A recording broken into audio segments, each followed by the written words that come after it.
ನಾವೆಲ್ಲ ರಾಮನನ್ನ ಪಾಲಿಸುವವರು, ಯಾವತ್ತು ನ್ಯಾಯದ ಪರ ಧರ್ಮದ ಪರ ಇರೋರು, ಅಧರ್ಮವನ್ನು ಮೆಟ್ಟಿ ನಿಲ್ಲೋರು ಅಂತ ಎಂದಿಗೂ ಹೇಳುವುದಕ್ಕೆ ಇಷ್ಟಪಡ್ತೀನಿ. ಅಯೋಧ್ಯಾಪತಿ ಶ್ರೀ ರಾಮಚಂದ್ರ ಮಹಾರಾಜ್ ನಾನು ಹೇಳುದು ಕೆಲವರಿಗೆ ಕಾಂಟ್ರವರ್ಸಿ ಅಂತ ಅನ್ಕೋಬಹುದು, ಅದು ನಾನು ಏನ್ ಮಾಡಕ್ ಆಗಲ್ಲ. ಕೆಲವೊಂದು ಮೂರ್ಖ ಶಿಖಾಮಣಿಗಳು ಆತರ ಇರ್ತಾರೆ ಕಾಂಟ್ರವರ್ಸಿ ಅಂತ ತಿಳ್ಕೊಳ್ಳೋರು. ಬಟ್ ನಾನು ಹೇಳುವುದೇಳಂದ್ರೆ, ನಾನು ರಾಮನನ್ನ ಯಾವತ್ತು ದೇವರಂತ ಅನ್ಕೊಂಡಿಲ್ಲ. ಯಾಕಂದ್ರೆ ನಾನು ದೇವರು ಅಂದ್ರೆ ಏನು ಅಂತಾನು ನೋಡಿದ್ದೇನೆ, ಆಕ್ಚುಲಿ ಕಂಡ್ಕೊಂಡಿದ್ದೇನೆ. ದೇವರು ಅಂದ್ರೆ ಏನು, ದೇವರ ಶಕ್ತಿ ಅಂದ್ರೆ ಏನು ಅಂತಾನು ಕಂಡ್ಕೊಂಡಿದ್ದೇನೆ. ಏನು ಅಂತ ದೇವರು ಅಂದ್ರೆ ಏನು ಅಂತಾನು ತಿಳ್ಕೊಂಡಿದ್ದೇನೆ. ಇನ್ನು ನಮ್ಗೆ ಈ ಸಮಾಜದಲ್ಲಿ ಒಂದು ಪತ್ರ ಕೊಡ್ತಾರಲ್ಲ ಈ ವ್ಯವಸ್ಥೆಯಲ್ಲಿ, ನೀನು ಇಂಥದೇ ಮತಕ್ಕೆ ಸೇರಿದವನಂತ, ಅದನ್ನು ತಿಳ್ಕೊಂಡಿದ್ದೇನೆ. ಧರ್ಮ ಅಂದ್ರೆ ಏನು, ಮತ ಅಂದ್ರೆ ಏನು ಅಂತ.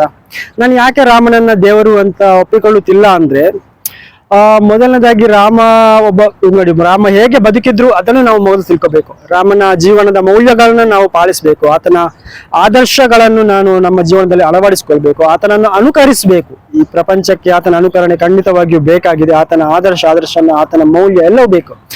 ನೋಡಿ, ಆತ ಒಬ್ಬ ಮಗನಾಗಿ ತನ್ನ ತಂದೆ ತಾಯಿಗೆ ಹೇಗೆ ಬದುಕಿದ, ಒಬ್ಬ ಮಡದಿಗೆ ಒಬ್ಬ ಗಂಡನಾಗಿ ಯಾವ ತರ ಇದ್ದ, ಒಬ್ಬ ಸ್ನೇಹಿತನಿಗೆ ಹನುಮಂತನಿಗೆ ಸ್ನೇಹಿತನಾಗಿ ಯಾವ ತರ ಇದ್ದ, ಒಬ್ಬ ತಮ್ಮನಿಗೆ ಲಕ್ಷ್ಮಣನಿಗೆ ಅಣ್ಣನಾಗಿ ಯಾವ ತರ ಇದ್ದ, ಅಷ್ಟೆಲ್ಲ ಬಿಡಿ ಒಬ್ಬ ಈ ರಾಜ್ಯಕ್ಕೆ ಒಬ್ಬ ರಾಜನಾಗಿ, ಈಗ ಹೇಳ್ಬೇಕಂದ್ರೆ ಒಬ್ಬ ಮಂತ್ರಿಯಾಗಿ ಈಗಿನ ಕಾಲದಲ್ಲಿ, ಆಗ ರಾಜನಾಗಿ ಹೇಗಿದ್ದ, ಅಷ್ಟೇ ಅಲ್ಲ ಒಬ್ಬ ಯೋಧನಾಗಿ, ರಾಜ್ಯಕ್ಕೆ ಯೋಧನಾಗಿ, ತನ್ನ ಕುಟುಂಬಕ್ಕೆ ಯೋಧನಾಗಿ, ಮತ್ತು ತಮ್ಮ ಎದುರಾಳಿಗಳಿಗೆ ಅವರನ್ನ ಎದುರಿಸುವ ಒಂದು ಶಕ್ತಿಯನ್ನು ಹೊಂದಿರುವಂತ, ತನ್ನ ಅಧರ್ಮದ ಪರವಾಗಿರುವವರನ್ನ ಹಿಮ್ಮೆಟ್ಟಿಸುವಂತ ಒಂದು ಶಕ್ತಿಯನ್ನು ಪಡೆದುಕೊಂಡು ಯೋಧನಾಗಿ ಕೂಡ ಹೇಗಿದ್ದ, ಇದನ್ನೆಲ್ಲ ನಾವು ತಿಳ್ಕೋಬೇಕು.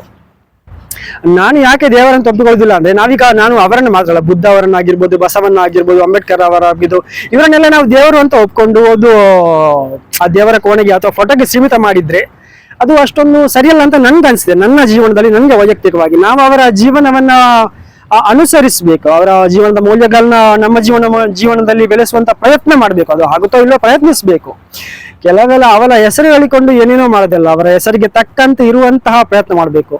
ಇನ್ನು ಹೇಳ್ಬೇಕಂದ್ರೆ ನೋಡಿ, ನಮ್ಗೆ ಅಯೋಧ್ಯ ಅನ್ನೋದು ನಮ್ಮ ಒಂದು ಅಸ್ಮಿತೆ. ಎಸ್, ಅಯೋಧ್ಯೆ ಅವರು ಹುಟ್ಟಿ ಬೆಳೆದಂತಹ ಒಂದು ನಾಡು, ಅದು ಒಂದು ಜಾಗ. ಆ ಜಾಗದಲ್ಲಿ ಆಕ್ರಮಣಕಾರರ ಆಕ್ರಮಣದಿಂದ ಏನೆಲ್ಲ ಆಯ್ತು, ನಂತರದಲ್ಲಿ ಏನೆಲ್ಲ ನಾಶ ಆಯ್ತು, ಅದೆಲ್ಲ ಗೊತ್ತು. ಅದರ ಒಂದು ಸೈಡ್ ಎಫೆಕ್ಟ್ ನಮ್ಗೆ ಈಗಲೂ ಇದೆ, ನಮ್ಮ ನೆಲಕ್ಕೆ ಇವಾಗ್ಲೂ ಇದೆ. ಇನ್ನೊಂದು ಹೇಳ್ಬೇಕಂದ್ರೆ, ಅವರು ಸಹನಾಮೂರ್ತಿ ಆಗಿದ್ರು, ತ್ಯಾಗಮಯಿ ಆಗಿದ್ರು. ಸೊ ತನ್ನ ಜೀವನದಲ್ಲಿ ಏನು ರಾಜ್ಯ ಎಲ್ಲವನ್ನ ತ್ಯಾಗ ಮಾಡಿದ್ರು, ತನ್ನ ಕುಟುಂಬಕ್ಕೋಸ್ಕರ, ತನ್ನ ರಾಜ್ಯಕ್ಕೋಸ್ಕರ ಎಷ್ಟೆಲ್ಲ ಕಷ್ಟಗಳನ್ನ ಅನುಭವಿಸಿದ್ರು. ರಾಜ್ಯದ ಜನತೆ ಯಾವ ರೀತಿ ಅವರನ್ನ ನೋಡ್ಕೊಂಡಿದ್ರು ನೋಡಿ, ರಾಜ್ಯದ ಜನತೆಯನ್ನ ಅವರು ಯಾವ ರೀತಿ ನೋಡ್ಕೊಂಡಿದ್ರು. ಸೊ ಇವೆಲ್ಲವನ್ನ ನಾವು ತಿಳ್ಕೊಬೇಕಾಗುತ್ತೆ. ಸೊ ಒಂದು ಹೆಣ್ಣಿಗೆ ಅನ್ಯಾಯ ಆದಾಗ ನೋಡಿ, ಯಾವುದೇ ಒಂದು ಹೆಣ್ಣು ಇರ್ಬೋದು, ಅನ್ಯಾಯ ಆದಾಗ ಅವರು ಯಾವ ರೀತಿ ಎದ್ದು ನಿಂತರು, ಏನೆಲ್ಲ ಮಾಡಿದ್ರು. ಸೊ ಈಗಿನ ಕಾಲದಲ್ಲೂ ಇದ್ದೇವೆ. ಉದಾಹರಣೆಗೆ ಇಲ್ಲ ಇದೆ ಅಲ್ಲ, ಸೌಜನ್ಯ ಅನ್ನೋ ಒಂದು ಹೆಣ್ಣು ಹುಡುಗಿಗೆ ಅನ್ಯಾಯವಾದಾಗ ನಾವೆಲ್ಲ ಕೆಲವರೆಲ್ಲ ಎದ್ದು ನಿಂತಿದ್ದಾರೆ. ಇನ್ನು ಕೆಲವರು ಇನ್ನೇನೋ ಅವರ ಭಯ, ಇವರ ಭಯ, ಅವರದು ಆ ತರ, ಇವರದು ಈ ತರ, ಅವ್ರಿಗೆ ಹೆದರಿಕೆ ಆಗುತ್ತೆ, ಇವ್ರಿಗೆ ಹೆದರಿಕೆ ಆಗುತ್ತೆ ಅಂತ ಇನ್ನೇನೋ ತಿಳ್ಕೊಂಡು, ಇನ್ನೇನೋ ಮಾಡ್ಕೊಂಡು, ಇನ್ನೇನೋ ಆಸೆಗೆ ಒಳಪಟ್ಟು ಎಲ್ಲ ಹಿಂಜಾರಿತಿದ್ದಾರೆ. ಏನು ಇರ್ಬೋದು, ಅದು ಅವರ ಜೀವನ. ಸೊ ನಾವೆಲ್ಲ ರಾಮನನ್ನ ಪಾಲಿಸುವವರು, ಯಾವತ್ತು ನ್ಯಾಯದ ಪರ ಧರ್ಮದ ಪರ ಇರೋರು, ಅಧರ್ಮವನ್ನು ಮೆಟ್ಟಿ ನಿಲ್ಲೋರು ಅಂತ ಎಂದಿಗೂ ಹೇಳುವುದಕ್ಕೆ ಇಷ್ಟಪಡ್ತೇನೆ.